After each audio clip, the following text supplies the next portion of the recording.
The final edition of Insights into Hinduism. I'd like to welcome into studio once again Pandit Vijay Kunj Bihari Sitaraman. Welcome. Jai Sitaram, Rodney, and thank you for having me again yet another night. Thank you so much. Not a problem. It's night number 4. Panditji has been here for 2 nights, tonight of course and last evening, and hopefully tonight will be as insightful, if not more insightful, than last evening.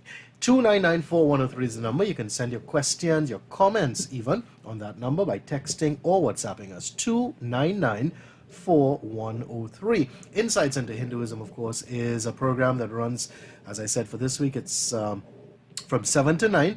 It's basically where we try to answer questions. To answer questions on this deeply loved religion known as Hinduism, and Panditji will try to expound on certain questions as well.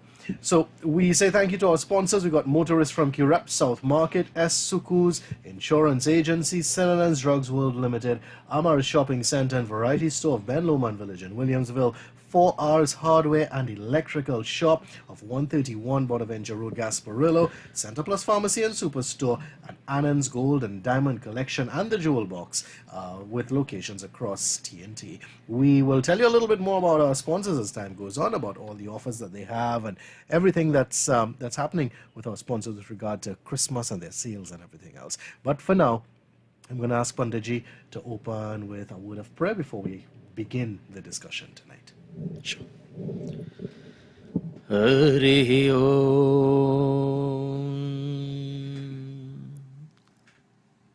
Om Shri Ganeshaya Namaha. Om Shri Saraswatye Namaha. Om Shri Gurubhyo Namaha. Hari Om. Om Vakratunda Mahakaya Suryakoti Samaprabha Nirvignam Kurme Deva Sarvakareshu Sarvada. Shri Gajanan Swami ki Jai, Shri Guru Maharaj ki Jai, Shri Satya Sanatan Dharma ki Jai, Har Har Mahadev. Thank you, Panditji. Pandit, of course, opening off with a word of prayer. Before we continue, a milestone is always a birthday, and someone has just texted us. I'm not too sure if they know the program has begun, but that's okay. We says 50th birthday greetings going out quickly to wife Devati, coming from her husband Suku and son Ryan of Longdonville. Happy birthday to you, Devati. So 2994103 is where you can send your messages, your questions, whatever have you, to Panditji. Last night was very interactive. We actually ran out of time because we kind of snowballed, and I don't mean that in a bad way. It just the questions just kept coming, and as I said, time was of the essence, and we ended up rounding things off at 9 o'clock. So we left off yesterday. Honestly, my memory escapes me, but I know Panditji would have come into studio with a plan with regard to starting things off this evening. So I'll hand it over to him, Pandit Vijay Kunj Bihari. Sitaram again to everyone listening into 103 tonight. Blessings to everybody. Today being Thursday, the day of Sri Mahavishnu and the Guru. And many devotees also pray to Shiv Shankar Bhagwan on a Thursday. And they fast today. Blessings to everyone in the name of my most merciful and powerful Bhagwan Shiva. Last night we started off where I was trying to explain the Shola Sanskara, or 16 rites of passage. And we only got to Garbhadhan Sanskara, and messages started to come in. But I did get some messages personally at home, and a few people who met me today. And whilst the discussions were going on last night, we did get some other questions where we had to cross into one or two of the other sanskaras. And people were very, very surprised to know that so many things should be done to ensure the birth of a very powerful child, if you may. And I think the wish and the thoughts of any parent would be to have a perfect child and eventually to be grown into a perfect human being. And these sanskaras are so very, very important. And we did start with Garbhadhan sanskara. As I said, that happens before the actual conception of the child. After Garbhadhan sanskara, around 3 to 3.5 months, there's another sanskara that must be done. And the now pregnant mother and father will sit with a purohit and perform Punsavan sanskara. And Punsavan sanskara really and truly determines the gender of the child. Now, to some people, that may sound a bit far-fetched, but our Sanatan Dharma, based on our injunctions in our Vedas, there are so many mantras and means of enabling each and every person a chance to get what is necessary in their life. And Punsavan Sanskara enables this process, and it also enables the fetus to develop fully. So there will not be any sorts of shortcomings on the child's physical body or in the child's mental capacity. So that Punsavan Sanskara is very, very important to be done. Again, that is between 3 to 3.5 months. And after the Punsavan Sanskara, there is another Sanskara called Siman Ton Nayan. Siman Ton Nayan happens anywhere between 7.5 months of pregnancy to 8.5 months of pregnancy. And again, both mother and father of the expected child must sit with the Purohit and perform pujan for the sanskara. The Siman Ton Nayan sanskara allows the mother to have a safe delivery when that time, appropriated time, comes for the delivery of the child. And this sanskara is possibly one of the very important sanskaras where you do not want the mother of the child to end up in unnecessary stress or to be under a lot of pain and prolonged labor. So the Simantonayan Sanskara helps with this aspect of the expectant mother. When the time of delivery happens and the baby is ushered into the world, we touched on this a little bit last night. At the time of birth, once the father receives news of his newborn baby, the father must take a bath immediately and perform Nandi Mukshrad, and also he must be in touch with his Purohit, and they would also perform another sanskara known as Jata Karma. Jata Karma Sanskara. So this takes us to the fourth sanskara of the child. And the Jat Karma Sanskara, what it really is about, is thanking all the deities for the safe delivery of the child, and also thanking the ancestors for the energies that were passed forward from generations before us coming to the present time for the newborn baby. So after the Jat Karma Sanskara, there are two minor rituals that take place for the baby. They are not sanskaras, but we are accustomed to them. In Trinidad, we call it the 6 days and the 12 days ceremony. And these two ceremonies are very, very important. Unfortunately, in Trinidad and maybe some other places, they celebrate these 2 days a lot differently than they should. And it is a bit sad because you're starting off this child's life with things that are not very positive. And although we as parents and relatives, we may be very, very happy and excited and everyone is buzzing with activity and anxiety and so on, I would like to recommend that we try to keep these celebrations in a very sattvic manner. The 6 days and 12 days are very important for the longevity of this baby. And on that day, Shashti Puja, on both 6 days and 12 days, Shashti Mata Puja who is also known as Tripura Sundari, her puja must be done to ward off all negative energies that may be surrounding the baby and the mother. Before the actual 12 days, around the 10th or the 11th day of birth, after birth, there is another sanskara that takes place there, and it is known as Niskarman. Niskarman sanskara is where the mother and father both, on a moonlit night, take the baby out to allow the moon rays to fall upon this baby for positive energy. That's so that during the child's life there would always be strong mental energies, positive energies, as well as strong control over the child's emotions in later years to come.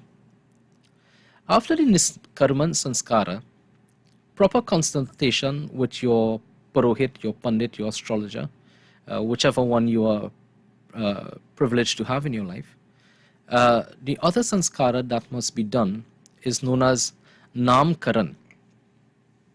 The Namkaran Sanskara is where the Purohit or the astrologer, based on the placement of the moon in the child's horoscope, would determine the Rashi name of this child. And I want to tell you something here, Rodney. Rashi name, we have this belief that Rashi name is supposed to be a secret, and you should not tell anyone your Rashi name. But I want to go a little bit into this. Your Rashi name may not necessarily have to be a secret, but it is definitely very sacred. And your Rashi name starts with a particular sound associated with a particular constellation that is in our sky. In Sanskrit we say nakshatra. And these nakshatra, they each have 4 parts known as pada.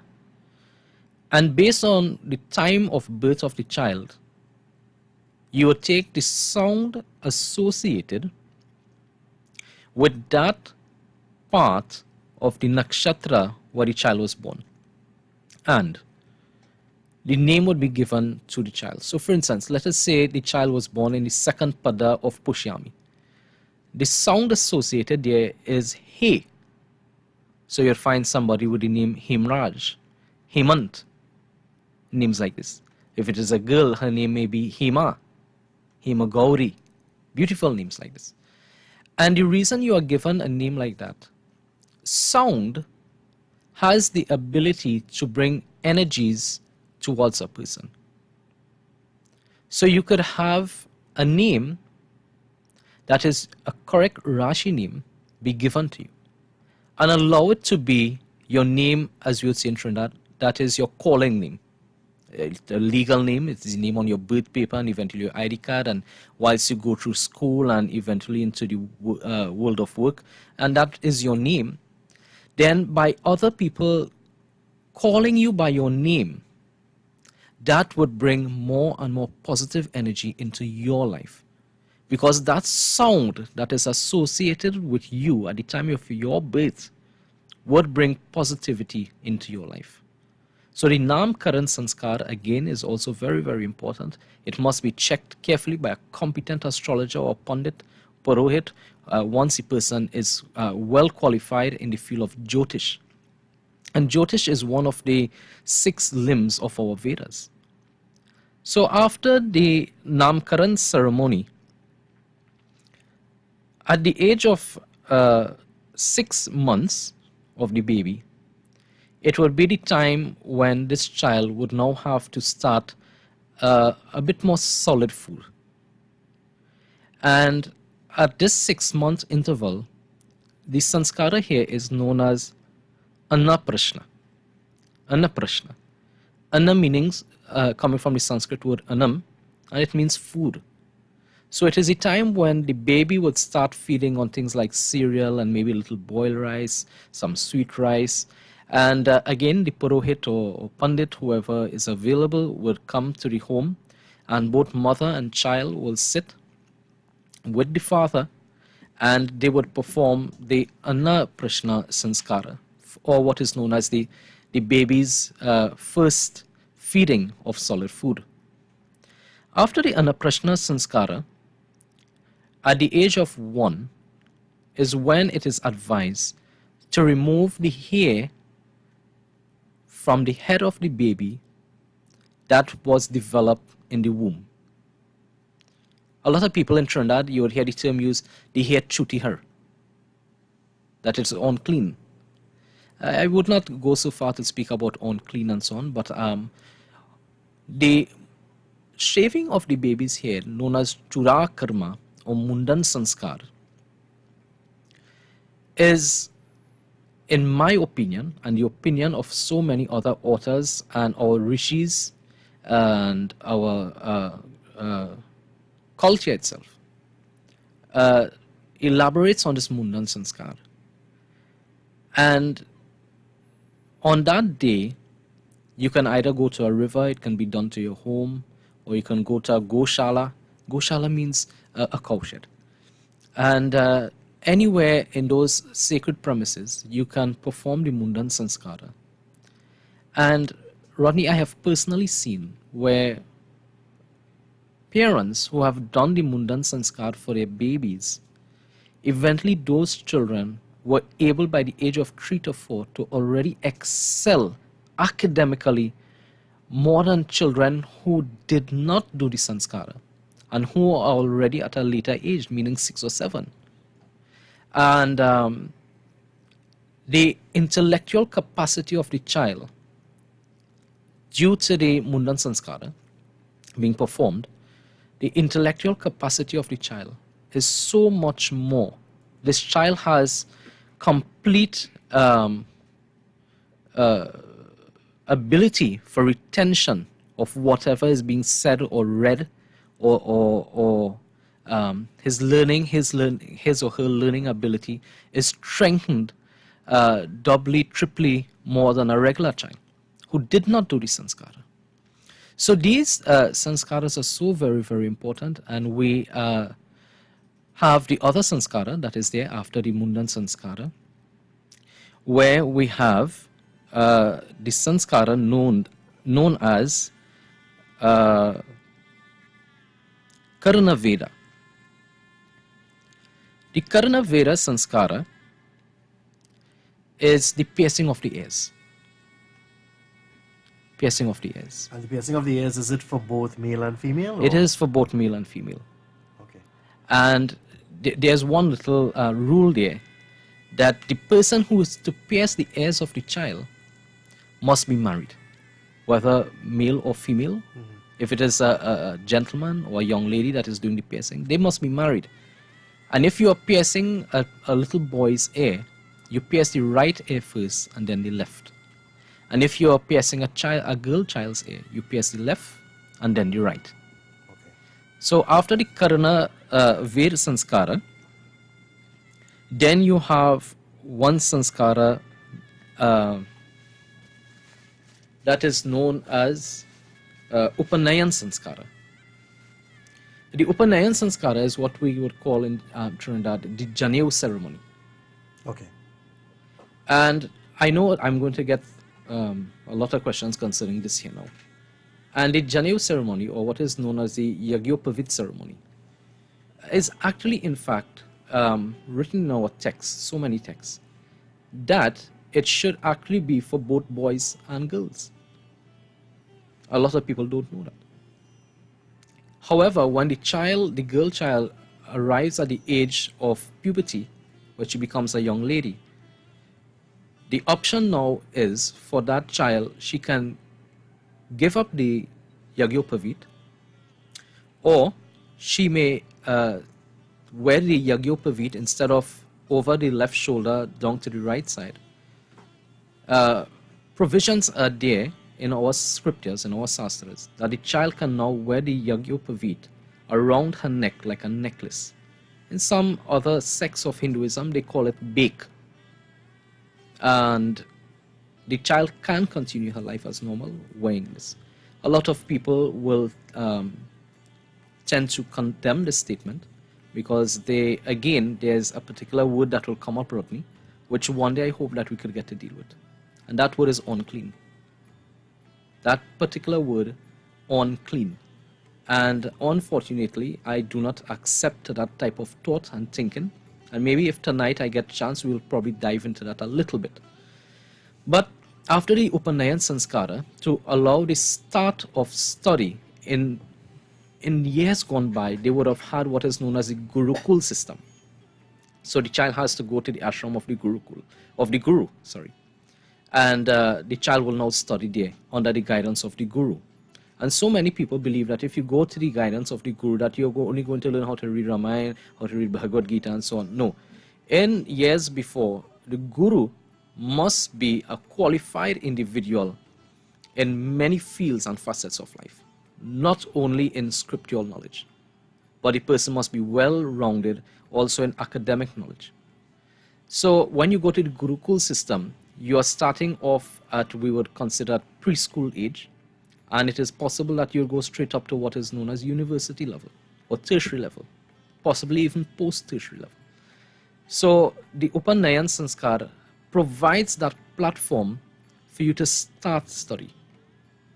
But the actual time that you're starting study and your child has to go to school from the age of preschool age, kindergarten, there's another sanskara that must be performed there. And that sanskara, again with your Purohit, the mother, father, and child, they would now enter into something known as Vedarambha, or the study of scriptural and academic field. And Vedarambha is so very, very beneficial and important to all children because you would want your child to succeed in academics.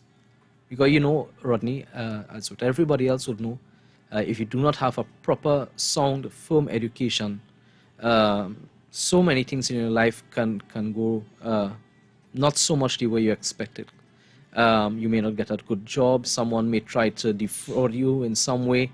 You yourself may not be able to relate to other people. You may not be able to understand fully like other people. And the greatest thing that you can do for a child is to provide an education system for them. So the Vedarambha Sanskara allows blessings to flow from Bhagwan, energies to become positive, for that child to start his or her course of study, starting at preschool, kindergarten age stage. Okay, we're chatting with Pundit Vijay Kunj Bihar. Of course, he's talking about the different sanskars, and last night we started that discussion, and it's a lot of information. However, Insights into Hinduism is all embracing. If you have any questions about Hinduism at all, you can message us on 2994103. If you have any comments, you can send them to 2994103 WhatsApp or text message. Either which way is absolutely fine. Okay, 2994103 for your questions, anything at all on Hinduism.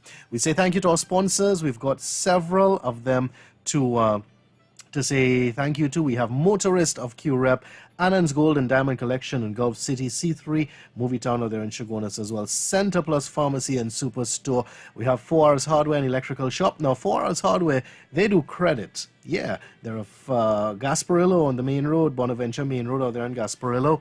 To find out more, just look for them on Facebook and you'll be able to get all the info, and you can give them a call tomorrow as well. They provide housing materials from foundation to finish at unbeatable prices, and yeah, they do credit as well. Delivery is also available and it's free within the area.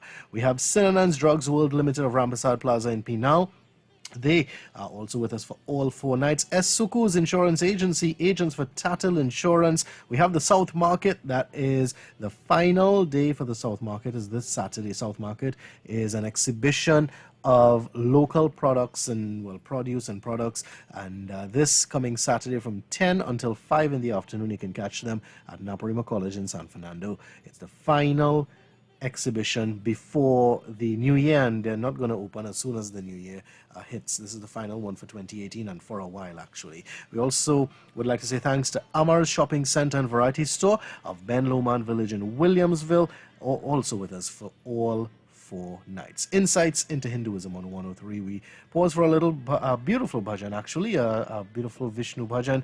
But even before we get into that, I want to remind you that one of our sponsors, being Anand's Gold and Diamond Collection, well, they've got 25% off watches. You buy one, get one free on pearl and stainless steel and agate as well. You can win half-carat diamond rings. You can get free jewelry with every purchase. You heard me. It's only at Anand's Gold and Diamond Collection, and they have locations across TNT. You can visit them in La Romaine, that's at Gulf City Mall in La Romaine. Gulf City, everyone knows where that is. South Haven in Day Bay. They're also at C3 Center in San Fernando and Movie Town in Chaguanas. One of the numbers is 299-4500. Then you have 299-2900, 299-3100, and 324-9400. Very nice and rounded numbers there for Anand's Gold and Diamond Collection. So be sure to visit them, okay? 7:34, we pause for some inspiration via the music. Well, I almost said divine worship. Insights into Hinduism from now until 9. Questions? 299-4103.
Lata Mangeshkar, there's none of a voice, no voice like her, not even close. 7:38, we say thank you to our sponsors, and namely, they are these folks. 4R's Hardware, Electrical and Plumbing has everything you need to spruce up your home this Christmas. Get paints, electrical and plumbing supplies, plyboard, PVC concrete and hollow clay blocks, cement, galvanized pipes, fittings and much more. For the best deals this Christmas, check 4R's Hardware, Electrical and Plumbing, number 121 Bonaventure Road, Gasparillo, or call 650-2571.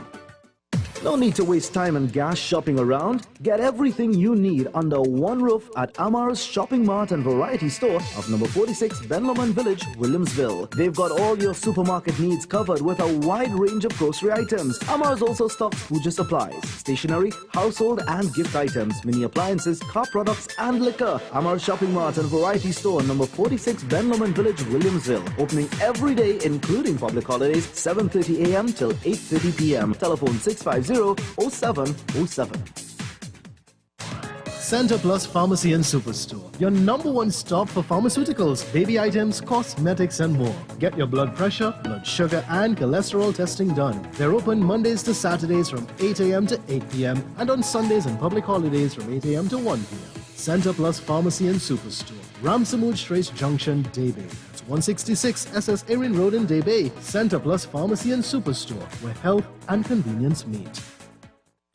Motorist Kiramp has everything you need to keep your vehicle in tip-top shape. Motorist Kiramp is the authorized dealer for Massey Motors and specialize in genuine replacement and service parts for Nissan, Hyundai and Subaru vehicles. Visit them today at number 5 Southern Main Road, Kiramp, or call 645-7397.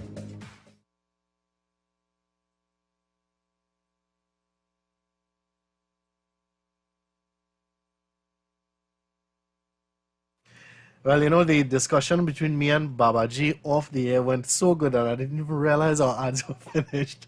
But yeah, thanks to all of our sponsors. S. Suku's Insurance Agency in Pina. Let me tell you very quickly about S. Suku's. Now, they are the, officially, they are agents for Tatil. They do motor, fire, and all classes of general insurance. They do house insurance as well. They're upstairs KFC in Penal Junction. Give them a visit. Give them a call. Not right now. They're probably closed, but you can save the number. Save this number and call S. Suku tomorrow. Agents for Tatil. 389-7440 and 647-5555. Also with us is Sinanand's Drugs World Limited. And remember, Sinanand's is also located in that building, Rampasad's building in Penal, Rampasad Plaza in Penal, and they are also always willing to assist you and help you with all your pharmaceutical needs, over-the-counter drugs. They do blood pressure, blood sugar, cholesterol testing, and yeah, Sinanand's, when you think about a drugstore in Penal, Sinanand's is always a name that is highly respected and always comes to mind firstly.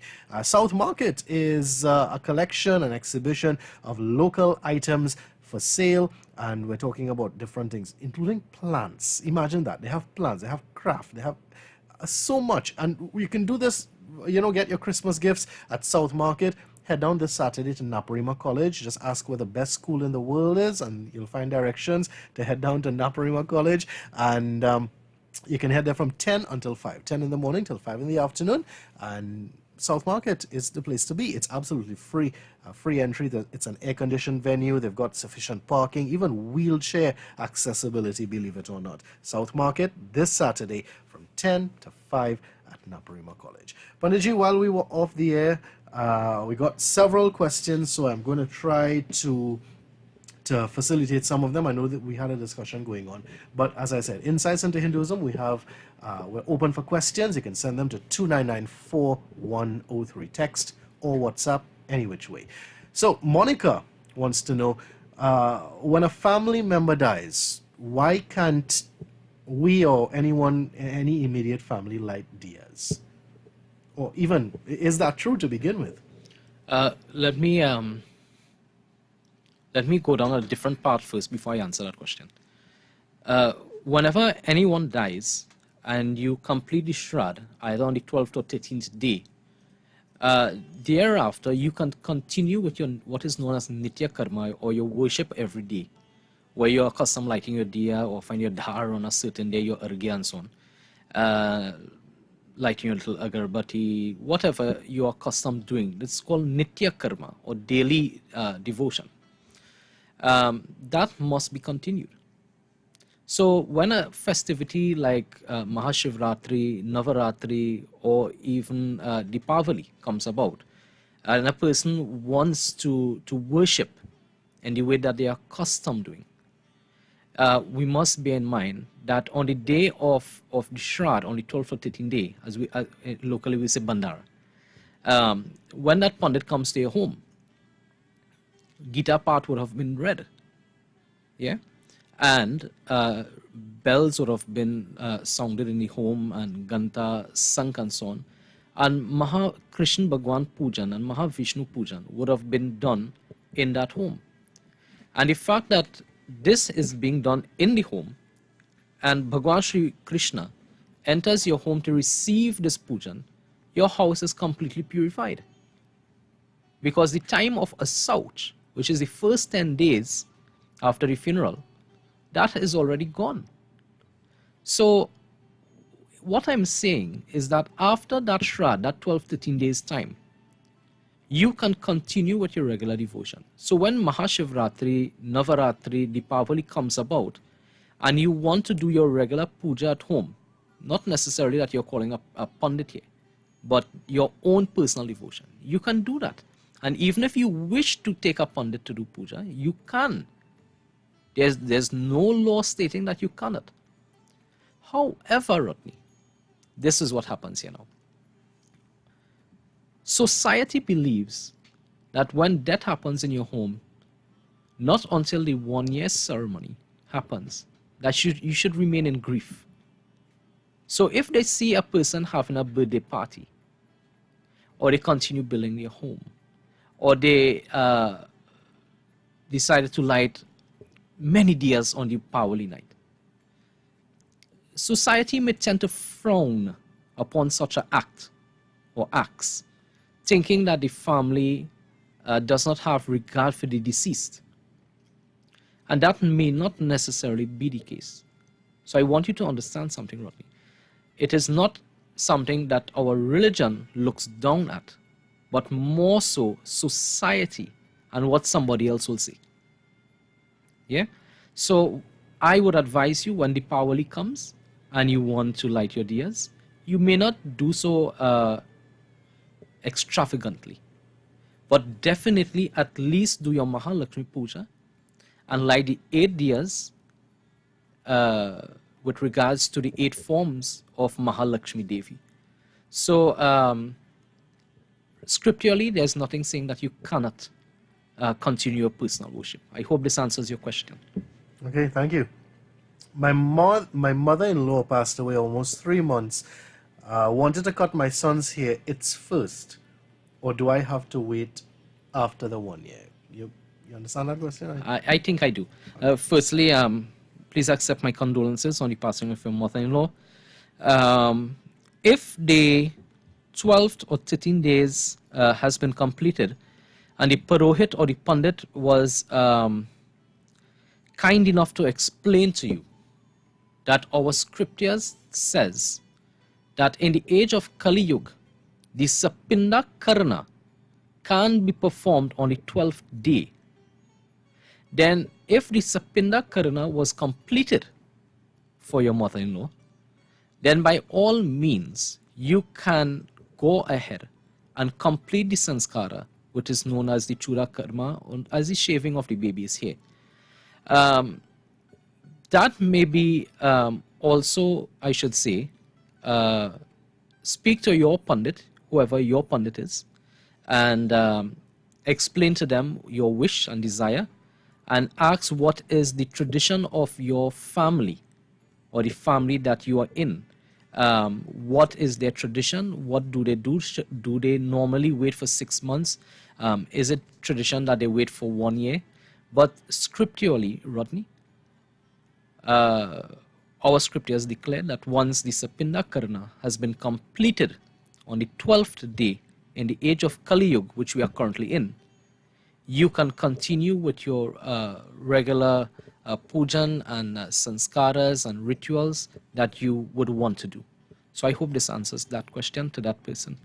Okay, next question asks, what is the most appropriate age to initiate a girl child? Firstly, what does to initiate a girl child mean?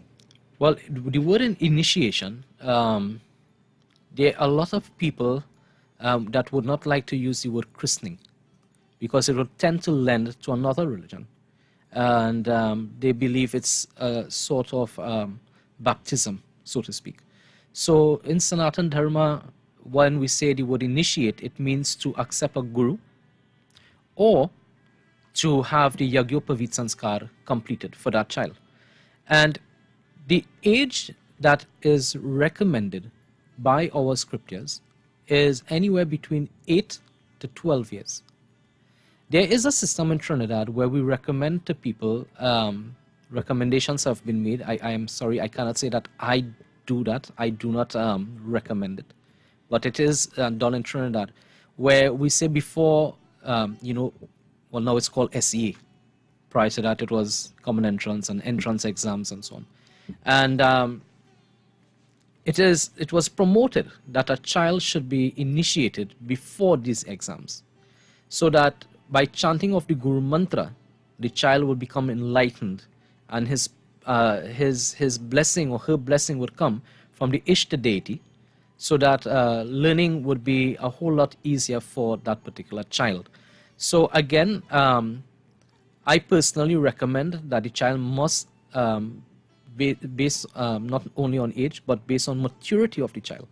Because when you impart that mantra to the child, it is important that that child must be mature enough to remember the mantra, to carry about and execute the responsibility of chanting of this mantra each and every day. Exactly. Well, that's simply put enough. We got Indra who's with us. She said the discussion is a good one and she's learning a lot. Most of what you've said, she never even knew. So, yeah. We have one more question. Yeah, here we go. Why is it said that a son-in-law cannot take part or touch anything in his wife's parents' funeral? And why is it said that a daughter is not allowed to do her parents' arati after marriage? I have heard this question so many times, and to answer that will take quite a very long time, because it would bring up more questions than answers. But I'm going to give it to you shortly. First of all, there's this system after marriage where it is believed that when the parents of the girl, and I'm using this in air quotes, give away the child, the girl, that she joins another family and is now a member of that family, and therefore should not do the arati and bow to her parents, and she can't put mala, and these so many different restrictions are there. If I try to think about it from a scriptural point of view, I would think that that trend of thought came because when the girl marries into the boy's side, their gotra and the girl's gotra may not be the same. Now, the thing is, you see, this is what I said, Rodney. It may take a little while to explain, because now we need to know what is gotra. So, in Sanatan Dharma, we have 7 great saints, known as the Sapta Rishis. Sapta means 7, Rishis means saints. And in each of these saints, our births would happen that we fall, our lineage, our family's lineage would fall under one of these great saints, 7 of them. And it is possible that the girl lineage, her gotra, may not be the same as the boy. So when she accepts the boy's hand in marriage, and there's a part of the ceremony where the girl will be sitting on the right side, and then she has to move to the left. It is only after she accepts his gotra, then she goes over onto his left, and she becomes officially his wife. Which means that she now falls under the custody, the protection, and also has responsibility to that family to follow the rules and traditions of their family. So there's this belief that after the wedding day, that the girl should not come to her parents because she may take part or follow the traditions and customs of her family and may tend to break or renege on the responsibilities in the boy's family. But Rodney, I want to say something that's a bit bold. But if we are doing this and we do not allow our girl children or our wives to respect and honor her parents, then we are really hypocrites. And I'll tell you why. Sanatan Dharma, we are all praying one mantra. What mantra? I'll tell you. Om Tvameva Mata Chapita Tvameva. That, oh God, firstly you are my mother and then father. And Sanatan Dharma states that your mother and father is first God. They are the ones who created you. So tell me, Rodney, on the day of marriage, is it that this girl no longer have parents? That the person who gave birth to her, brought her into this world, grew her up, they no longer exist? They just become what? They fall off the face of the earth? Her parents are there. The parents are alive. And regardless of what happens, they will always be the parents of this girl. And therefore, it is only fitting, based on the scriptures and the information provided in Sanatan Dharma, where we must worship our parents as God, that the girl should be allowed to perform arti and pujan and give respect and love to her parents. And whoever promotes that should not be, should really take a closer look at our Sanatan Dharma and what we stand for. Because first of all, we are there stating to pray to our parents, respect our parents, and then on the day of the wedding, then all of a sudden, what happened? That's no longer the girl parents? That's a bit sad, eh? So I would recommend that you continue to pray to your parents, you worship your parents because they are your first gods.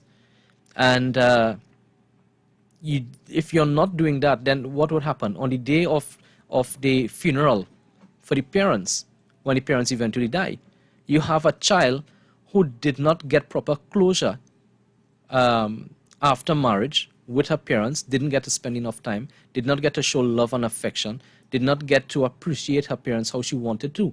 And then now on the day of funeral, it's someone would call you and tell you, you know what, you could do a little arti and put 1 flowers. So while the person was alive, you don't think that was necessary? Sanatan Dharma allows arti and mala and flowers and chandan and so on. It is the greatest reverence you can do. Because when Bhagwan comes to your home, when you're doing a puja, don't we not do that to the murti? Do we not put chandan to the murti? Do we not offer flowers to the murti? Do we not offer arti to the murti? This is the greatest reverence that we have for Bhagwan. And if our parents are our first God, then by all means worship your parents.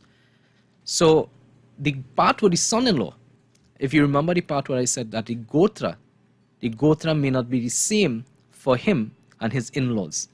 And due to this, there may be some little discrepancies on their manner of doing something concerning his in-laws. But in Trinidad, really and truly, that is not so much followed.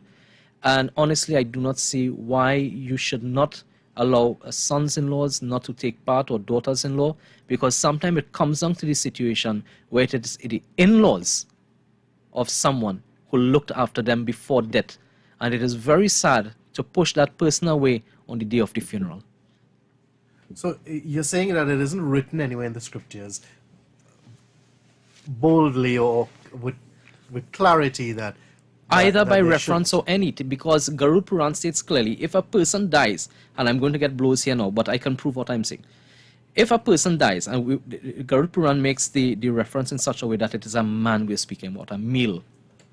If he dies, do you know who's the first person who has the right to do the funeral, Rodney? You want to take a little quick guess? If a man dies, If the husband dies, his wife? his wife. Yeah.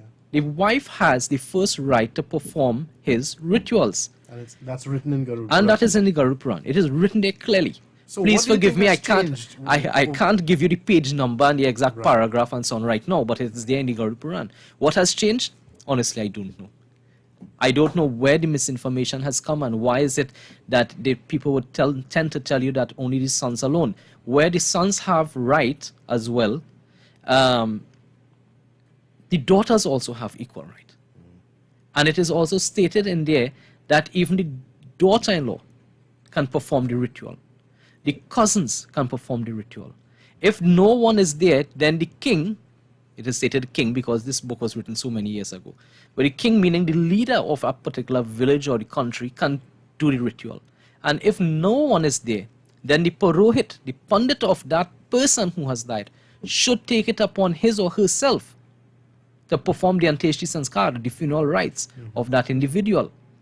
So where Garud Puran is pointing out so many individuals who can do the rituals for a person, it is most likely the limited mind of a few to put limitations as to who can and cannot do rituals for someone else. And I'll give you a quick example because I know you have to go for a little break just now. Quick example. If you go into Tulsidasa's Ramayana, one person who tried to save Sita Mata from Ravana, his name was Jatayu. Jatayu, that's right. Yeah. He was referred to as Girapati by Sri Ram, or the king of vultures. And do you know something, Rodney? Sri Ram was not related in blood, so to speak. He was not family. He was not a blood relative of Jatayu. And when Jatayu died, it was Sri Ram who did the sanskara, the funeral rites of Jatayu. And he was not related in any way. How did Jatayu die again? I remember the story. Jatayu, he was shot with an arrow, right? Jatayu died through excessive bleeding. When he tried to save Sita Mata from the chariot of Ravana, Ravana pulled his sword, Chandahas, and he cut the wings off. And Jatayu fell to the ground. So therefore he bled to death. And one great hero he was. And I'll tell you something else, Rodney. We're already on this, and we're talking about son-in-law and daughter-in-law. Those of you who can remember when Dashrath died, Sri Ram and Lakshmana wanted to make little offerings in the forest for Dashrath. And whilst in their absence, Sita was preparing. The soul of Dashrath arrived. And she says, Pitaji, your son is not here. Neither of your sons are here. He said, that is okay. You make the offering and I will accept. And Sita Devi, she was very learned. She made the offerings on behalf of Dashrath and on behalf of her husband and her family. And Dashrath ji, he accepted fully. And he got benefits from it. So much that he, before the triumph of Ram over Ravan, Dashrath was the one who informed Sita while she was sitting under the tree that Ram is about to win the war. Yeah. Insightful indeed. Insights into Hinduism on 103. Your questions are most welcome on the number 2994103.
जीवन जो तुझागर है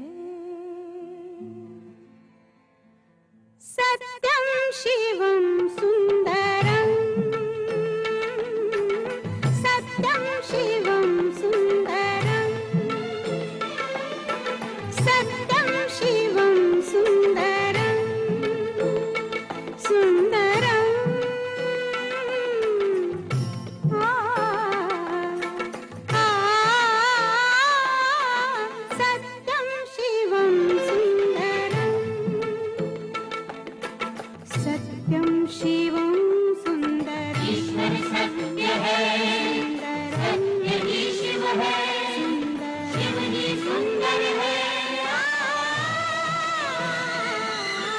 सत्यं शिवं सुन्दरम् सत्यं शिवं सुन्दरम् सत्यं शिवं सुन्दरम्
Motorist QRamp has everything you need to keep your vehicle in tip-top shape. Motorist QRamp is the authorized dealer for Massey Motors and specialize in genuine replacement and service parts for Nissan, Hyundai and Subaru vehicles. Visit them today at number 5 Southern Main Road QRamp or call 645-7397.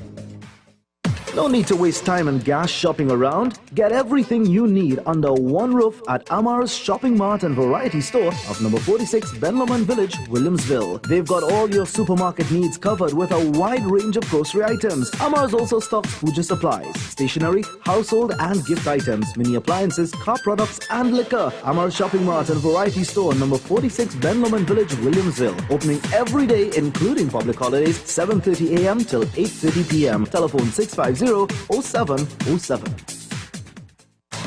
Center Plus Pharmacy and Superstore, your number one stop for pharmaceuticals, baby items, cosmetics, and more. Get your blood pressure, blood sugar, and cholesterol testing done. They're open Mondays to Saturdays from 8 a.m. to 8 p.m. and on Sundays and public holidays from 8 a.m. to 1 p.m. Center Plus Pharmacy and Superstore, Ramsamud Straits Junction, Daybay. It's 166 SS Erin Road in Daybay. Center Plus Pharmacy and Superstore, where health and convenience meet. Motorist Kiramp has everything you need to keep your vehicle in tip-top shape. Motorist Kiramp is the authorized dealer for Massey Motors and specialize in genuine replacement and service parts for Nissan, Hyundai, and Subaru vehicles. Visit them today at number 5 Southern Main Road, Kiramp, or call 645-7397. Yep, and we also are in the company of Sinanans Drugs World Limited. They are Rambasad Plaza in Penal, opposite the police station. We are also being sponsored tonight by the South Market. They are promising something for everyone at their events, and the final event takes place this Saturday, the 22nd of December. Now, it's at Naparima College, and it's from 10 in the morning till 5 in the afternoon. So be sure to check out the South Market. We have as well with us S. Suku Insurance Agency. They're from Penal, and they are located at Rampasad Plaza. You can check them out for all your insurance needs, and they are officially agents for Tatil, and they offer all types of insurance: motor, fire, house insurance, for your house as well. And yeah, you can check them out as well. S. Suku's Insurance Agency. Amara Shopping Center and Variety Store of Ben Lomond Village in Williamsville. They are also with us tonight. Well, they were with us for all 4 nights. 8:10, Punditji and I were talking off the air with a pretty controversial topic. We're going to get into that in a little while, because he told me a few things that had me wide-eyed, to say the least, and that's pretty difficult to do, seeing that we're dwelling into the late hours of the night, or the night is progressing, and I'm a little tired now, but he still had me pretty wide-eyed by what he told me, and I'm sure he's going to be delving into that. But let's delve into this question. When a girl is getting married, if one of her parents is no more, does the single parent take the responsibility of doing all sanskars, or a family member, whether single or married, can assist? Panditji. Based on Shola Sanskar rules and regulations, if the father of the child is not there to assist in any of the sanskara, then the grandfather of the child, either the Aja or the Nana, can step in and assist. But this person is, I assume they're speaking directly here about the Viva Sanskar, specifically. Because I know that there's a tradition in Trinidad, and I want to say that again. There's a tradition in Trinidad where if one of your parents is not there, has presumably passed on, has died, then you have to get another couple, a husband and wife, who is married, to hand you away, so to speak. I have never seen that written anywhere, nor do I subscribe to that type of thinking. If a person should lose one parent and the other parent is the person that has shouldered the responsibility of bringing up this child, then it should also be the responsibility of that same parent to hand their child over at the time of handing over what is called panigrahan. That is the act of handing over the child's hand into the other person's hand, whether both boy or girl. And it will be very unfair to that single parent that they have grown their child up, see their child in front of them succeed through their hard work. And then at this crowning moment of glory on your day of Viva Sanskar, maybe two people, maybe they're in your lives, yes, but they would never be in your life the way your parent would be. And to rob the parent of that opportunity at that moment is very, very sad. If the person who's conducting the ceremony wishes to not push away the single parent, but to incorporate that parent, it would be very wise of that Pandit or Purohit, because that single parent will still have a lot of information to provide on that day. Again, there's something known as Gotra, and then Kula deity, Gram deity, all these things are taken in a Viva Sanskara, and as with many other Sanskaras. And the parent of this child would have such information. And the other person may not have that. So then you're in a problem here now in this ceremony where time is being wasted because somebody have to run and go and ask the person, and somebody else have to ask another person, and the ceremony stall for a longer period of time.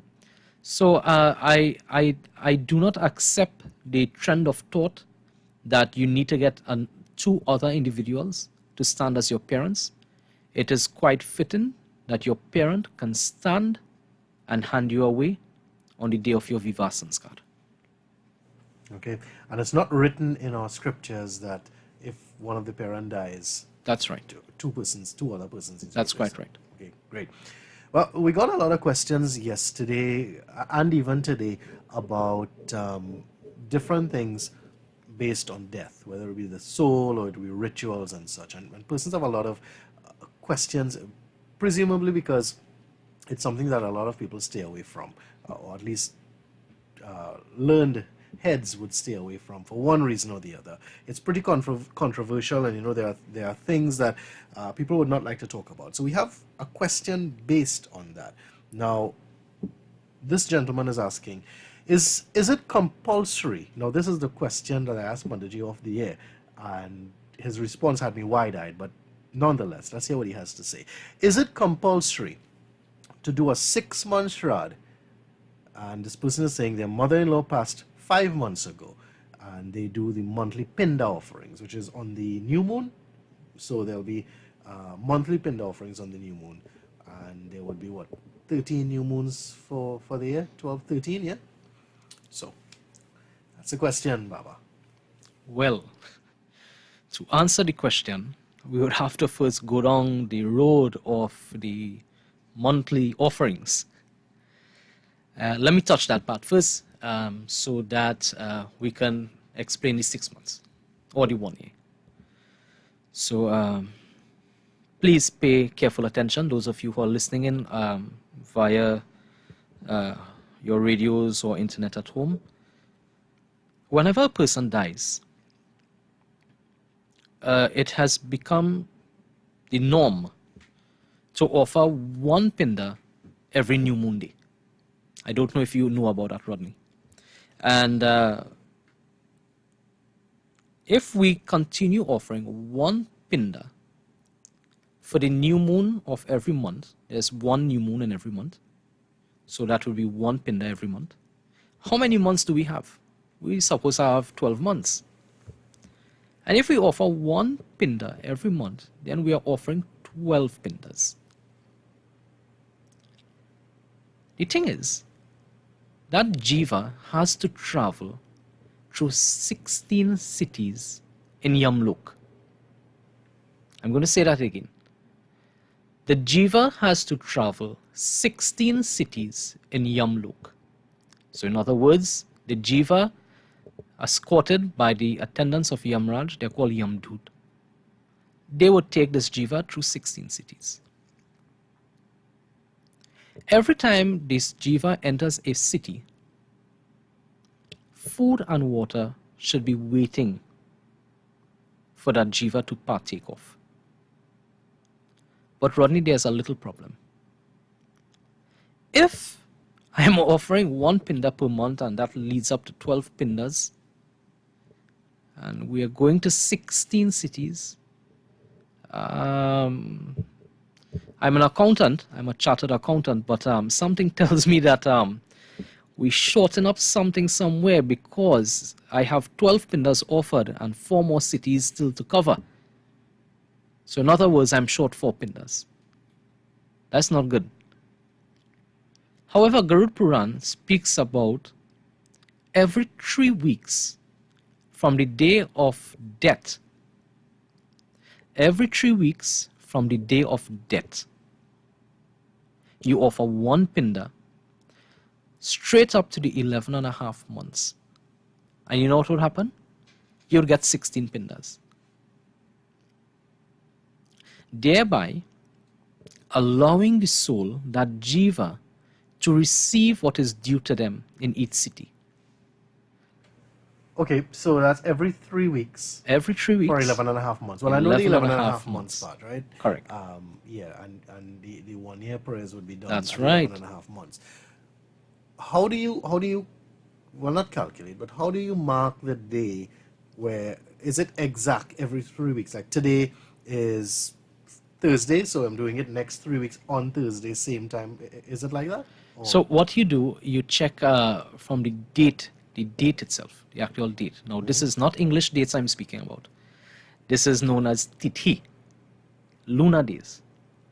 And you check the lunar day of whichever fortnight you are in, and you wait for that same tithi to come again in the next 2 weeks away. So in other words, you are incorporating this week and plus 2 more weeks, and the tithi will come again. So let us assume that we did the offering on the 5th tithi of the bright fortnight. So you're going to wait for the bright fortnight that you're currently in to come to an end. And when the 5th tithi of the dark fortnight comes, you offer again. I hope people can understand that. I know it's a little bit plenty to understand, but this is the calculation. I'm just giving an example only. So based on tithi, lunar day, whenever the lunar day comes again, that is the time that you're going to offer the pinda. Now, every tithi has a deity associated to it. And the new moon, the deity associated on that tithi, that Amavasya, is the Pitri deity. So that deity is in charge of all Pitras. And it is assumed by so many people, because the new moon day is ruled by Pitri deity, that we should utilize that new moon day. But as I explained, Rodney, if we do such a thing, new moon to new moon, we are going to be short for pinda. Now, I want to explain something to you to answer the person's question on the 6 months. In Garud Puran, it is stated quite clearly that in the age of Kali Yuga, you should perform the Sapinda Karna on the 12th day and not the 13th day. What is this Sapinda Karna? So now we're going into something a little bit more deeper. Sapinda is where you have the Preta meaning the Jiva, the person who has died. And if it is a man that has passed away, a masculine figure, you would have his father, so the direct father, then you'd have the grandfather, and then the great-grandfather. And thereby 4 pindas would be offered, 1 to the Jiva, and then 3 to the father, grandfather, and great-grandfather. And this Sapinda Karna can be completed on the same 12th day. And if it's for a female, it's the same process. If it's a female, the Jiva will receive Pinda, her mother, her grandmother, and great-grandmother. Now, in order to facilitate the Sapinda Karna, on the 12th day, you would have to do the Uttam Shraddha, which means that the 1-year ceremony can be completed on the 12th day. The 12th day after The funeral, the burning, or the burial. Now, Sanatana Dharma does not ascribe to burial. We ascribe to burning. However, due to different laws and so on of the land, you may need to bury according to how the person died. And on that 12th day, you can complete all of these rituals. And it is stated in our text. You can get your Garud Puran. It is actually also written in Devi Bhagavad Puran, and it is also actually written in Matsya Purana. You can read Prit Manjali. It is also, some information is there. There's another book called Antim Sanskar, which is the same Anteshi Sanskar, written by Chaukamba Oriental series in Kashi. You can also read that book. The information is also in that book. And this, what I'm telling you here, is actually not new. This is information that is in our Sanatan Dharma for so many years, but not being followed. So, should we perform 6-month ceremony? Well, let me tell you now. If you have done the method in which I'm explaining to you on a 12th day, and you do your 17 pinda, one for Mahavishnu, and then the 16 for the other deities like Brahma, Shiva, Indra, Vayu, Havyagriv, Kavyagriv, Prajapati, Soma, like this, these 16 there. And then you do the Sapinda Karna, then Rodney, there's no need for 6 months. But you say you can, but is it an option to do it like that, or is it recommended to It do is like that? recommended to do that, because I'll tell you why. Mahavishnu Bhagwan was very clear in Garud Purana. He says that because the life of humans would become shorter and shorter in the age of Kali Yuga due to either premature death or someone else bringing an end to someone else's life. As we know now, there's a high rate of crime everywhere in the world. Let us assume, Rodney, someone died who's close to you, and you did the main part to the funeral. They call it a karta. And you were the main karta. And some illness has befall you, on God forbid that ever happens to you, or something happens and you're no longer with us. Then who is going to shoulder that responsibility now, which you started? So what is Bhagwan Mahavishnu is saying in Garud Purana? Due to life being transitory in this Kali Yuga age, it is better to perform the Sapinda Karna and Uttam Shrad on the 12th day. And this is something that a lot of us need to understand. And if that is performed on the 12th day, then there is no necessity to perform the 6 months puja or to perform a 1-year Uttam Shrad again. However, although I'm saying that, some people would like to have closure in so many aspects of their lives, especially when someone dies. If they personally wish to again do something like that, nothing will happen. There's nothing wrong. So it's not like, in Trinidad, there's this saying, Jumbi go holy. So nothing like that is going to happen. You're not going to die. Something bad will not happen. However, once it is completed, you can move on with your life. You can do your puja. You can make investments. You can continue building your home. Weddings can be performed, and benefits will come to everybody. However, one thing I want to say, Rodney, I see a trend starting in Trinidad where the funeral is done today, and tomorrow they do the Sapinda Karna. That is not recommended. That should not be, because you need to at least observe a Sauch period. That is the first 10 days after the funeral. That must be observed. You cannot do Sapinda Karna. You cannot do Shrad, Uttam Shrad. You cannot do 6 months Shrad for convenience as you wish the day after the funeral. Or sometimes I see people do it the same day of the funeral. That is entirely wrong. Okay, well, that is one that's going to open up some floodgates, I'm Yes, sure. yes. But thank you for that contribution. You have messages. Your messages can come in on 2994103. That's 2994103. Feel free to message us. Let us know if you have any questions or comments. Comments are absolutely fine as well on that number, 2994103. Thanks to all our sponsors for tonight: Suku's Insurance Agency, Suku's Insurance Agency of Penal, South Market, Motorist Curap, Cinnamons Drugs World Limited, Amara's Shopping Center, and Variety Store of Williamsville, 4 Hours Hardware and Electrical Shop of Gasparillo, Center Plus Pharmacy and Superstore, and Annan's Gold and Diamond Collection of Gulf City, C3 Movie Town in Shogunas as well, and also in South Haven are there in Debe.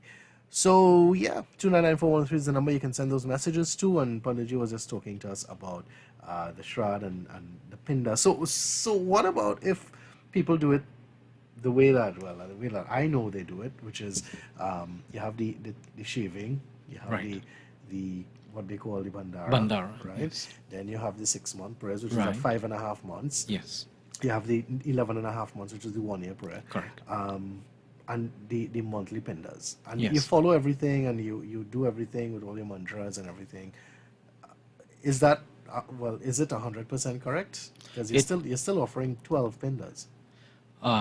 Then we go back to the same situation where we are now short of 4 pindas if we are offering the month to month. However, as I indicated earlier, if you do the 3 weeks, every 3 weeks, they will cover the 16 pinda. Some people will tend to tell you that the Sapinda Pinda, you have to listen carefully here now, the Sapinda, which is the extra 4 for the Uttam Shrad, when you perform that on that day of the 11 and a half months, that makes up the 4. But that is a bit inaccurate because remember, you have 2 Bedis on the day of the Shrad. There's a small square Bedi where the Vishnu Pinda resides, and then there's a longer Bedi where you have the 16 Pinda.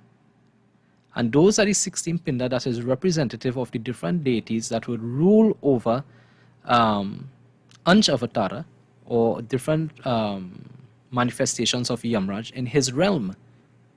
So when you offer now the extra 4 for the Sapinda, that does not compensate for the shortage of 4 Pinda by you offering one per month on New Moon Day.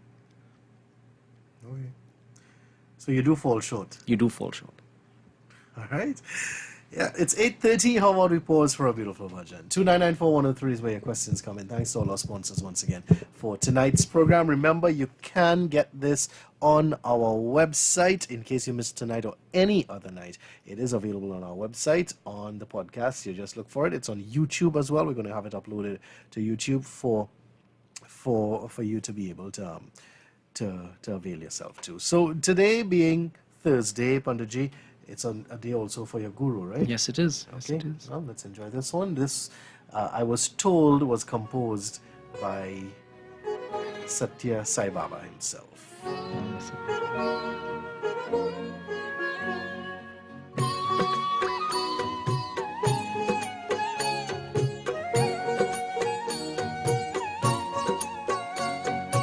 मानस भजरे गुरुचरणं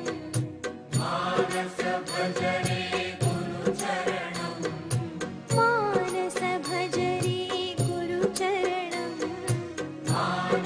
भजरे गुरुचरणं दुस्तर भवसागर तरणं अति दुस्तर भवसागर तरणं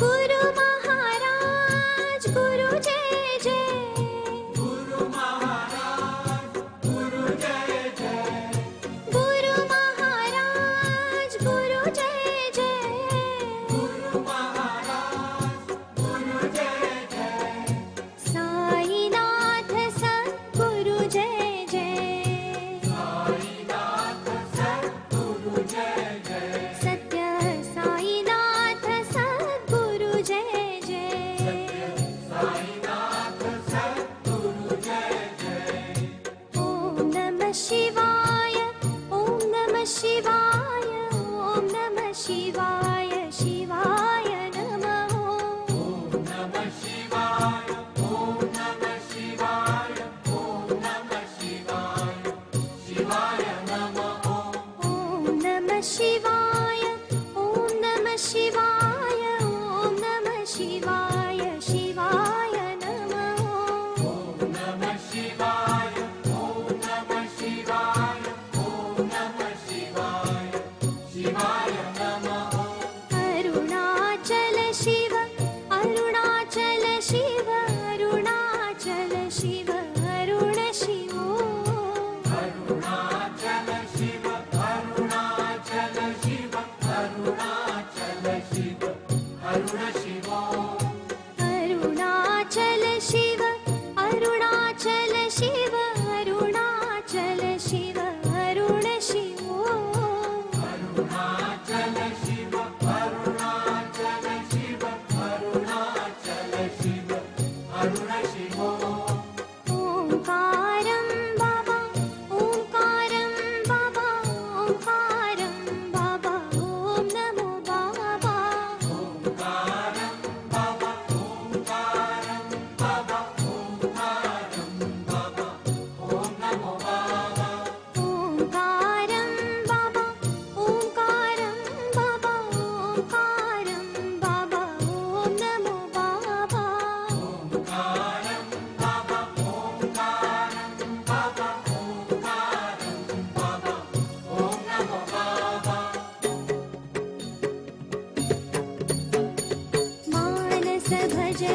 गुरुचरणम्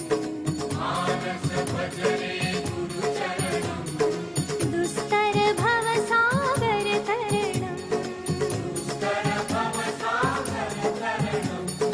गुरु महाराज गुरु जय जय साईनाथ सद्गुरु जय जय ॐ नमः शिवाय ॐ नमः शिवाय ॐ नमः शिवाय शिवाय नमः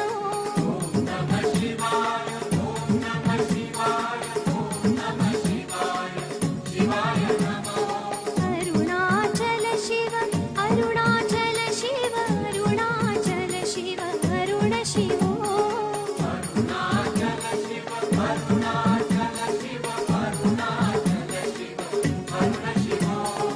ओंकारं बाबा ओंकारं बाबा ओंकारं बाबा ओम नमो बाबा ओंकारं बाबा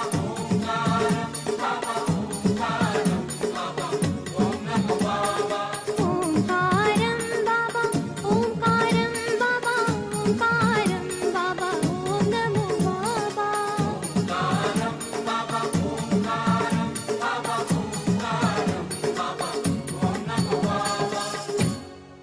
मानस भजरे गुरुचरणं दुस्तर भवसागर तरणम्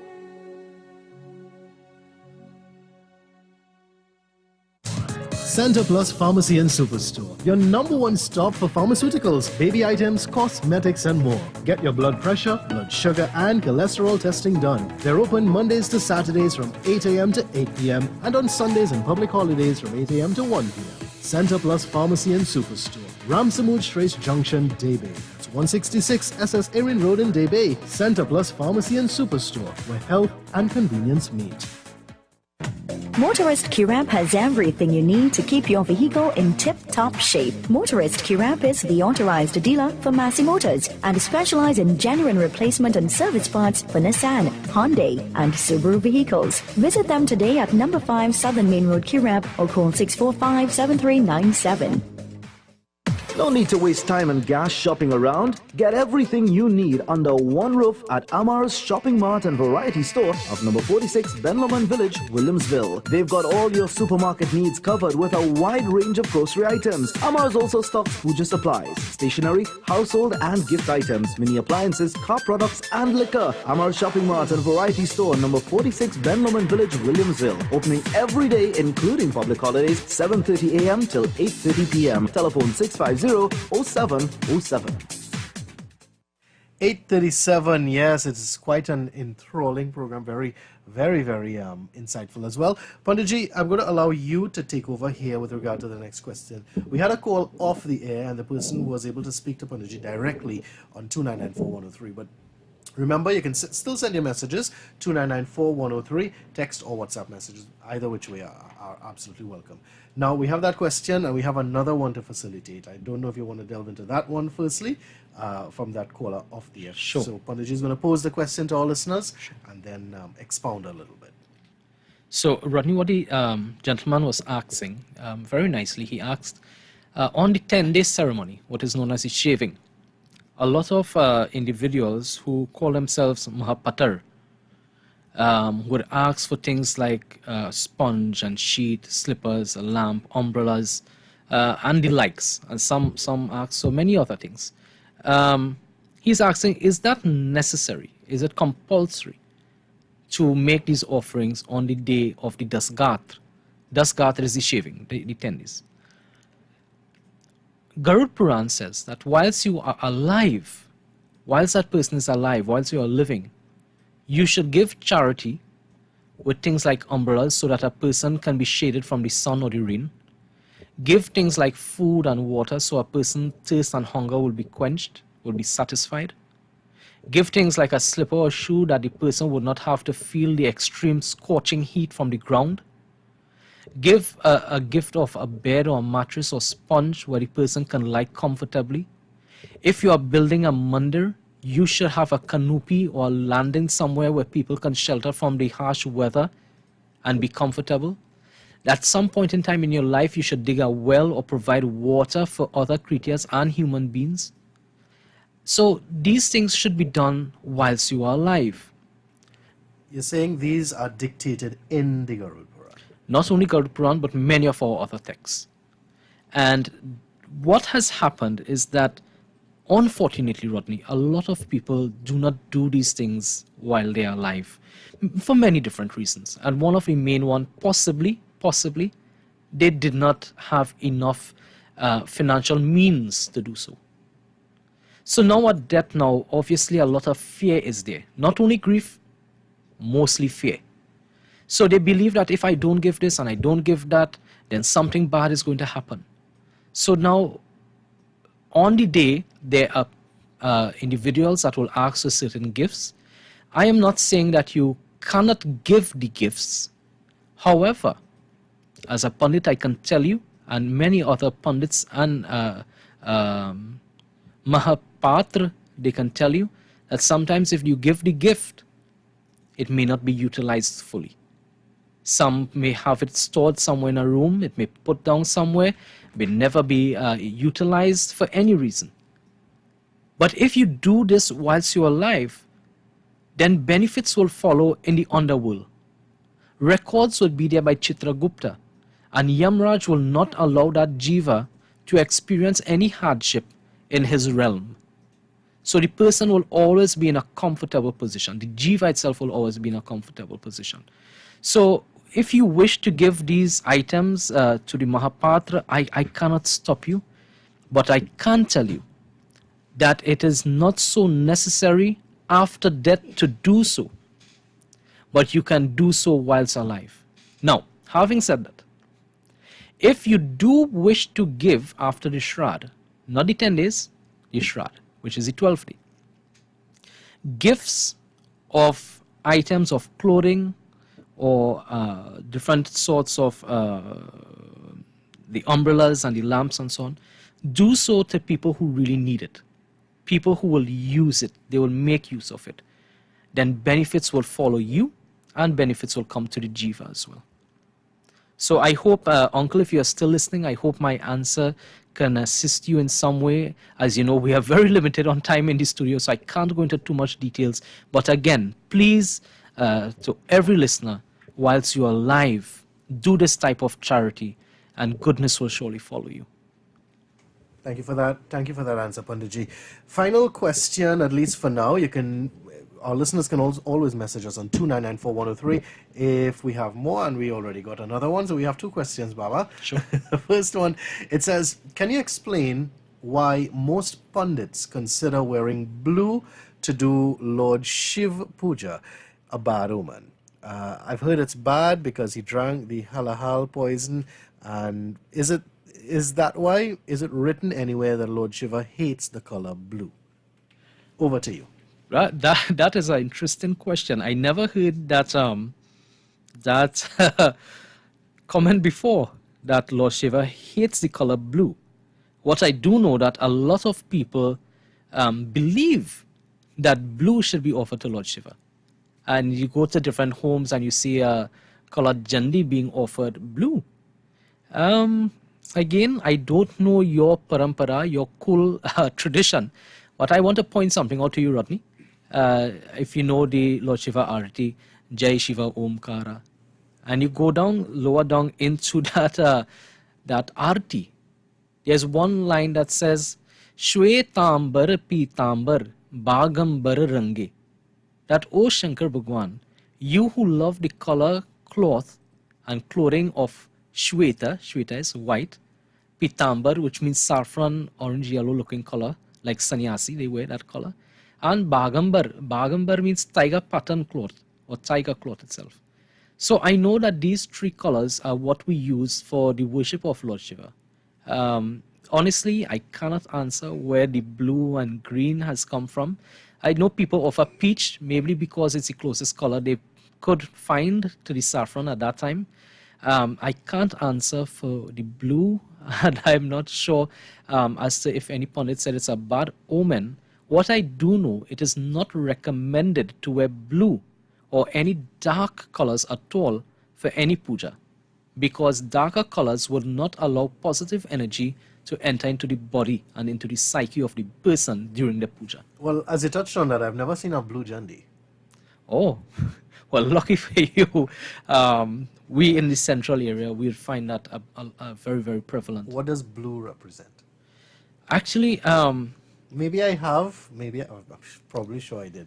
But right now, in my recollection, well, maybe it's not as prominent as the other colors, but what does blue represent, or who is a blue jandi for? so the color blue can be used for a number of different deities, including Mahakali Devi. One of her aspects, I can accept that. The blue also Skandra Mata. When you look at the now Durga, there's Shailaputri, Brahmacharini, Chandraganta, Kushmanda Mata, Skandra Mata. Her color is blue. She accepts blue clothing. Shani accepts deep blue, black. So if you have certain grahas and so on, the color to propitiate Shani would be blue. There are some other deities that accept blue as well. But overall, for the Yajman, the Shrota, the devotee who is performing the puja, it is not recommended that you wear blue, black, dark brown, dark, any dark colors should be avoided. And preferably wear clothing that is made of cotton, because cotton is a good medium to transfer energy to your body. Yes, I hope that helps with what you're asking. All right, we have more questions coming in. We have 14 minutes to go. You know how that goes. So very quickly, some pundits said that if my nana dies, I can do anything at any time. Now, I can do anything at any time, and I am not allowed to perform his last rites because I am not in his bloodline. So what they are saying is because your mother's father, you can't perform anything because you're not in the bloodline. That is that I'm sorry that if it sounds like if I'm laughing here, but I'm just really baffled by that statement. No offense to the person who asked the question, but I'm pretty sure you may be thinking the same thing I'm thinking. In order for you to be here, you would have to come through your mother. For your mother to be here, you would come through your nana and nani. And therefore, that blood is within you, whether you like it or not. And because they are what you call direct relatives, you can offer. Because I'll tell you something, Rodney, really we need to do maybe some more programming this, because this is now opening a different line. So to that child or person who's asking about the nana, let me tell you something. You know, at the Pitri time, Pitri Paksh time, and also when you're doing Shrad and the Pundit or whoever is leading you tells you to offer water on the coos grass, there are so many relatives that you have to offer for. So you'd hear mantras like Amuka Gotrasya, Amuka Pritasya, and then you would hear Pitamaha, and then you hear Prapitamaha, Pravridha Pitamaha, mantras like this. And then you would hear Matamaha, Pramatamaha, different mantras. And if you look carefully within these mantras here, these Tarpar mantras, you would see where mention is made to offer to your nana, your nani, your nanas and nani's parents, and their parents, and going up at least 4 generations. So for that person who told you that, I'm not bashing that individual who said that to you, but I would try to do a little bit more research on it if I were you. And you could always call me if you wish, and I could probably help you a little bit more. But yes, you can offer for your nana, you can offer for your nani, because our mantras, the mantras are there. The mantras are there to allow you to offer for them. So how can somebody tell you you can't? That's a bit strange. Okay.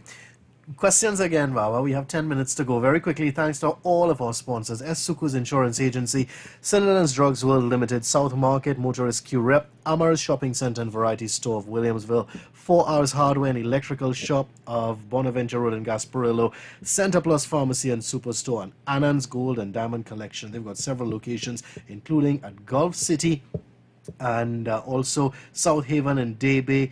They are at C3 Center in San Fernando, Movie Town in Price Plaza, Shogunas. And they've got 25% off watches. You buy one, get one free on pearls, agate, and stainless steel. You can win half-carat diamond rings, and you get free jewelry with every purchase. Yeah, you heard me right. So check out Anand's Gold and Diamond Collection ASAP. Of course, they're not open now, but you can check them out tomorrow or during the Christmas weekend, if I can call it that. Question, Panditji, as I said, we have several. Can a bride and groom wear blue clothing to marry, or any color besides red? Again, I would not recommend any dark colors, especially if it's a very dark color. But blue on the whole is not recommended to do any sort of puja with. That person apparently has a little insight and knowledge, because there are certain books, and Vidhi will tell you, Upasanas as well, that red is also not recommended to wear. Now that would open up a can of worms, because people say, well, I'm a bhakta of Hanumanji and I can wear red to do Hanuman puja. Yes, that is true, but you must be a full-time bhakta of Hanumanji. But to marry, when you are getting married, there are specific colors for bride and groom. The girl is supposed to come in yellow and then come down in red, being the most potent, powerful color of Shri Durga Mata, because it is Durga Devi and Mahalakshmi Mata that protects the bride on that day. But believe it or not, Rodney, a lot of people don't know this one. The boy is supposed to come in white for the wedding, and halfway through the ceremony, there's a point in time that the boy is actually supposed to change his clothes into yellow. Not at the end of the wedding, but halfway through the wedding. But this is not something that is still practiced. I think we were talking off air about the 8 types of weddings and so on. And this is actually part of each and every type of wedding. And it is not being practiced because maybe to save time in the wedding, because it's already such a long process. So to the young people that are asking, there are specific colors to wear on your wedding day. Maybe after this ceremony, if you want to change into something else at that time, that is your choice, and that one we do not have control over as any priest or purohit, and that would be your personal decision. So I hope that answers the question to the person who is asking about colors for the Viva Sanskar.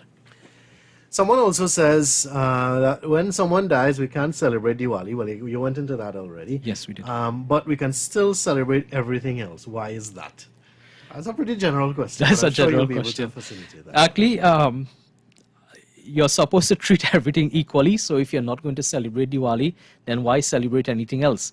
So as I explained earlier, you can carry on with your activities. However, based on society's reprimanding you to tell you that you should not be celebrating and you should be grieving and you should not show any pomp and display of pleasure, maybe possibly may want to keep it a bit small scale. Or if you are strong enough to take critique from people and you want to continue, as I said, once you perform your Sipinda Karuna, you can continue with each and any ritual or observance that you wish to do. So it's a choice that you would have to make at the end. Question. Someone wants to find out if it's right to do arti over a person who dies, who's dead. Well, believe it or not, a person who has died, that body should now be worshipped like a mandir. Because Bhagavan Shri Krishna says in Bhagavad Gita, Aham Atma Madhyam Cha. He says that I am seating in the body. And therefore, if God is residing in his body, then this body is a temple. This body is a mandir. And at that point in time, when the person dies, you are respecting the body that once housed a spark of divinity within. But what you're also doing, and I think this is where a lot of people have little misunderstanding, on that day that you're doing the arti to the missing soul that is not inside of the shell anymore, the 5 elements that are still present in that body, because the body is not burnt as yet, the 5 elements are still there. You are respecting that 5 elements. And this is why we do arti on that day. So we are respecting the body, you're respecting the five elements, because in a short space of time after the funeral ceremony, you would be entering this body into the fire to be burnt so that all five elements can return to its natural source. I hope that can help you answer. All right. That wraps it up for the questions. We're at 8:54. Well, hi to Anderson, Anissa, and to Daryl. We say a happy birthday as well to husband Jagdish. Blessings to you, Sir Jagdish Mewalal. Greeting is coming in from his wife Seema and his son Arun, wishing him all the best. Panditji, we just want to say thanks to all of our sponsors before we close things off tonight. Are there any closing remarks from you before we do anything further? Again, I would like to encourage yourself, Rodney, and the staff management of 103 to have more programs like this one, and to continue working hard for the education of all of society. Hinduism obviously included, Sanatan Dharma, but for all of society, I believe that the only way we can come out of our darkness is through the means of education. And if you have more programs like this one, Rodney, I am sure to support it. And you have my blessing in this regard to yourself and 103 FM. Thank you. Well, maybe we can ask our listeners as well. Do you think that we should continue and probably have more programs like this, whether it be a series for a week like we did today for this week, or a once a week program? Do you think that we should? Your feedback is very important. 2994103, that is where your messages come in. 8:56, we say thank you to all of our sponsors. Motorist in Curap, Uncle Ram, thank you for supporting us. South Market, remember it's the final exhibition this Saturday. South Market is at Naparima College from 10 until 5, and we will be more than I'll be heading down to the South Market on Saturday, and they will be more than happy to greet with you. They've got lots and lots of local products and produce as well. They've got artifacts, they've got plants. Trust me, it's free admission to the South Market. They've got an air-conditioned venue. Links payments are accepted, and there's a huge car park out there at the best school at Naparima College. 10 to 5 is the time. We have also S. Suku's Insurance Agency. S. Suku's is in Penal, and they offer Tatil Insurance. They offer insurance for motor, for fire, house, and all classes of general insurance. They have their number that you can save and give them a call tomorrow, 3897440 and 6475555. And also with us this evening, and for all the other evenings as well, Sinanan's Drugs World Limited of Rampasad Plaza. That's opposite the police station. Also, the same building is where you find S. Suku's Insurance Agency. So Sinanan's Drugs World, right next to KFC in Penal. They do cholesterol testing, they do blood pressure, free blood pressure testing. They also do sugar testing as well. We have a number for them. You can call them tomorrow on 647-6140. They're open from 8 to 6:30, Monday to Saturday. Amara's Shopping Center and Variety Store, Ben Noman Village in Williamsville, is with us. They've been with us for the past 4 nights. Thank you to them, and thank you to Mr. Amar who messaged us. He also says, definitely continue, and he wants to send his regards to Punditji as well.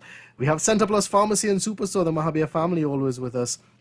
And they support us as well. Center Plus Pharmacy is located at Ram Samud Trace Junction in Debe. That's where Club Mumbai used to be. Whether you went to the club or you just saw it as a landmark, you should know where Club Mumbai used to be in Debe.